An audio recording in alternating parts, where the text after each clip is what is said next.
Olá pessoal, vamos agora para mais um tutorial, uma videoaula do Blender H2.8 e a nossa ideia é falar sobre modelagem poligonal, especificamente sobre extrusão. Vamos começar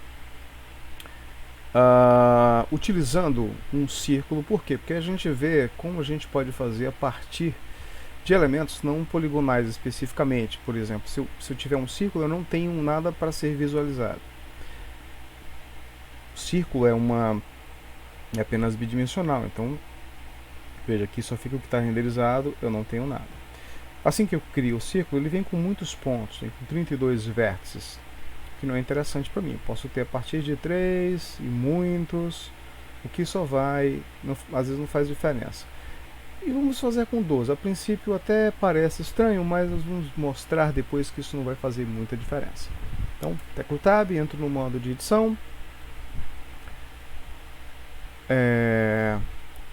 Para mim fazer a primeira extrusão, teclo E e movo o mouse. Se eu não mover o mouse, o que vai acontecer? Vão ser criados pontos uns por cima de outros e eu não vou ver, e às vezes eu fico fazendo isso várias vezes e meu modelo fica bastante comprometido. Seria interessante também, minha ideia é fazer uma caneca aqui que ele fosse só na direção vertical, ou seja, só para cima. Então eu vou teclar Z, mantenho o meu movimento no eixo Z, lembrando do sistema de coordenadas Z, X, Y na profundidade. E depois eu teclo S, Scale. Vamos usar especificamente bastante teclas de atalho. Vou tirar isso aqui por enquanto. E, Z novamente. A minha caneca vai ser mais ou menos dessa altura. S de Scale. Essa aqui vai ser mais ou menos a grossura dela. Eu gosto de trabalhar, aconselho sempre trabalhar em frente, front orthographic, 3, right and set, e sempre de forma ortográfica. Assim eu sei exatamente quais são as características, por exemplo, eu sei como deveria ser de frente meu objeto, de lado e de topo. Por isso que existem essas visões ortogonais. Quando eu faço isso, ele vai vir para a perspectiva mas eventualmente isso pode ser interessante também, mas na maioria das vezes eu vou estar trabalhando nessas visões predefinidas. Então o que eu preciso fazer agora? Z, vou descer, né? Vou fechar aqui a minha caneca. Tem várias formas de fazer uma caneca, mas nós vamos fazer essa toda construída poligonalmente. Bom, será que isso está mesmo lá? Passou? Como é que eu vejo? Tem duas formas de eu ver, a gente ver se está realmente onde está aquele fundo lá. Clicando aqui, onde eu tenho essa opção aqui de Toggle X-Ray, ligar o raio-x, e eu posso também tirar isso e colocar só em modo wireframe. G, Z. Lembrando que eu gosto de usar tecla de atalho, eu acho extremamente eficiente. Então se você vem aqui, ó, por exemplo, Alt Z, e aqui se você teclar Z, você vai em wireframe, solid, que são os principais para modelagem. E Alt Z talvez seja interessante para ver dessa forma. Bom, dou um zoomzinho aqui, um zoomzão. Z, S. Opa! O que aconteceu? Devo ter teclado na tecla errada. G, Z. G, Z. Quando eu não estou no modo de extrusão, eu posso teclar a letra G e dizer qual é o eixo que eu quero me movimentar. S, S somente. Alt Z. Eu gostaria de fechar essa caneca, tá? Esse buracão aqui, obviamente, quando eu for tomar alguma coisa, não vai ficar nada interessante. S. Como é que eu fecho? Alt M de Urge, etc. Pronto. E aí eu tenho uma canequinha fechada, só que aqui tem esse buraco. Não é legal, porque pode entrar água por aqui, acumular. Se for de ferro vai enferrujar, enfim. Então, para selecionar todo um anel, como aqui um Edge Loop, eu posso ir no modo de seleção de aresta. Então, 1, 2, 3, vértice, aresta, face. Aresta. Alt, clique bem no meio da aresta, ele vai selecionar todo o anel. S, Depois modo de vértice, Alt M, Add Center, e aí eu tenho a minha caneca. E agora, o que eu vou fazer? Vou verificar como é que ela está. Então nós temos um probleminha aqui. Então, questão que não parece tanto uma caneca, é porque, veja, você consegue ver os polígonos aqui. Não é isso? Ó. Número 3, modo de face, você vê as faces aqui. O que acontece? Por que isso acontece? Porque é o seguinte, se você tem, mesmo que seja mais ou menos assim, um polígono aqui, outro aqui, o que acontece? Cada polígono, os algoritmos normalmente utilizam as normais, que é um vetor perpendicular ao plano, para calcular a luminosidade. Por exemplo, se a luz ela vem daqui de cima, então aqui ela incide com um determinado ângulo, aqui ela vai incidir com um ângulo menor. Então ela vai calcular que aqui é um pouco mais escuro e aqui é mais claro, porque pega, por exemplo, se for aqui vai pegar com mais incidência ainda. Então o que acontece? Isso serve para exatamente calcular que é mais claro, um pouco mais escuro e assim por diante.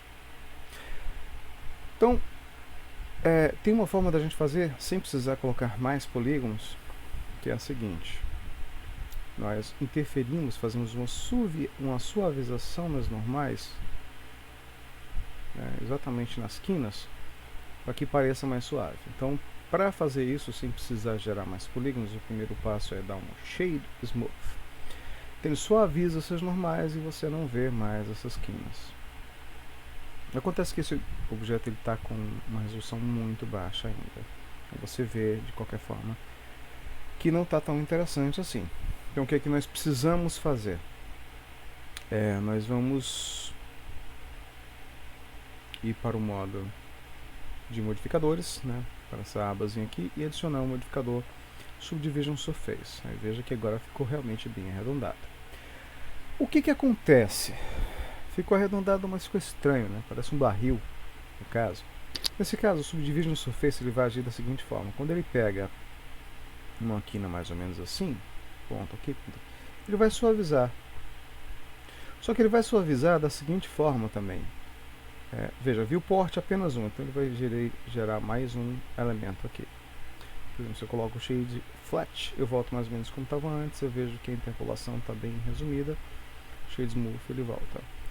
Se eu coloco 2, aqui no render sempre vai ser um pouco mais, para que eu possa trabalhar melhor, mais rápido aqui no viewport, mas até que está interessante, ó, com 2. Então ele vai fazer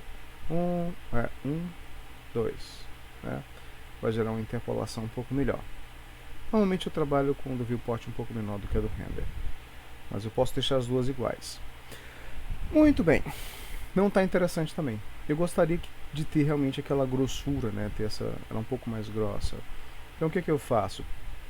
Já que eu sei que o Subdivision Surface ele funciona mais ou menos assim, então o que acontece? Quando eu tenho isso, eu vou fazer uma interpolação bem arredondada. Então o que eu posso fazer? Se eu criar polígonos aqui e aqui, ele vai interpolar daqui para cá, vai ficar retinho e vai interpolar daqui para cá. Para fazer isso, poderia ter feito isso antes na extrusão, mas é interessante que a gente aprenda como se virar nessa situação. O teclado número 2, Ctrl R. Com Ctrl R eu faço um corte em uma determinada face, seguindo um edge loop, ou seja, seguindo todo o círculo, por exemplo, nesse caso. Se eu clico, ele fica disponível para que eu possa colocar ele no devido lugar. Então eu vou colocar ele mais ou menos aqui. Então se eu teclar Ctrl R e ajustar para cá, também vou mudar a minha forma de interpolação. Então ainda não está na grossura que eu queria, então vou ter que agir aqui também. Ctrl R, olha só, ficou da grossura que eu queria. Aqui essa interpolação não ficou muito interessante, porque por dentro ele ficou bem arredondado. mas simplesmente eu posso fazer a mesma coisa, Ctrl R, e ajustar para que fique exatamente como eu gostaria que ficasse. Eu tenho agora uma caneca prontinha. Está faltando só o que? Isso pode ser até um copo, na verdade. A asa. Então vou teclar número 3 para ver de lado. E para que eu faça a asa, uma coisa que eu posso fazer é Ctrl R, tá? E gerar um polígono bem mais ou menos para cá, que eu quero deixar ela retinha. Ctrl R, pego o outro para cá. Se eu por acaso mudar de opinião, o que eu faço? Alt clique, W, botão da direita, tá? Add Slide, um lado para o outro. Tá? Inclusive eu poderia até fazer isso. Deixa eu ver se fica legal. Não ficou tão arredondado assim. Eu vou deixar como estava. Tá? E agora eu tenho, número 3, bom, as minhas anotações estiverem atrapalhando, o que eu preciso fazer? Vou aqui em View, Annotations, e eu posso tirar por enquanto. Acho que não vamos precisar mais dela de qualquer forma. Número 3, então posso dar um Ctrl R aqui, para gerar um pouco mais quadrado lá. Ctrl R, número 3, e aí eu tenho aqui essas faces que podem ser bem interessantes. Veja que, por incrível que pareça, ou não, essas faces estão GX um pouco fora do lugar. Então o que me resta fazer? Número 3, esse e esse aqui. Esse aqui ficou um pouco para cima. Número 2, entrar no modo de arestas, Add Slide e desça um pouquinho para tentar deixar ele um pouco mais quadrado. Enfim, número 3, 3 do teclado de cima, o outro 3 do teclado numérico, seleciono, número 1, e uma outra forma de extrusão, Ctrl, seguro no tecla Ctrl e clico onde eu quero que a extrusão vá. Então, por exemplo, Ctrl clique, Ctrl clique, clique, Ctrl clique, e eu vou indo na direção do elemento lá. Posso selecionar SX e número 0 e eu mantenho nesse plano. Então, uma vez que eu tenha feito isso, selecionando esses dois agora, o que vai acontecer? Precisava juntar esses dois, seria interessante eu fazer isso. Eu posso teclar F3, BRI Bride Edge Loops. Ele já faz automaticamente. Deixa eu dar uma escalada aqui. Veja que teve uma grande interpolação aqui. Então, o que eu posso fazer? Ctrl R, e aí eu deixo ele um pouco mais justo. Alt clique, ainda posso modificar, né, todos os elementos a qualquer momento. E é isso. Cá temos a nossa caneca 3D, trabalhando com modelagem poligonal e vários tipos de extrusão.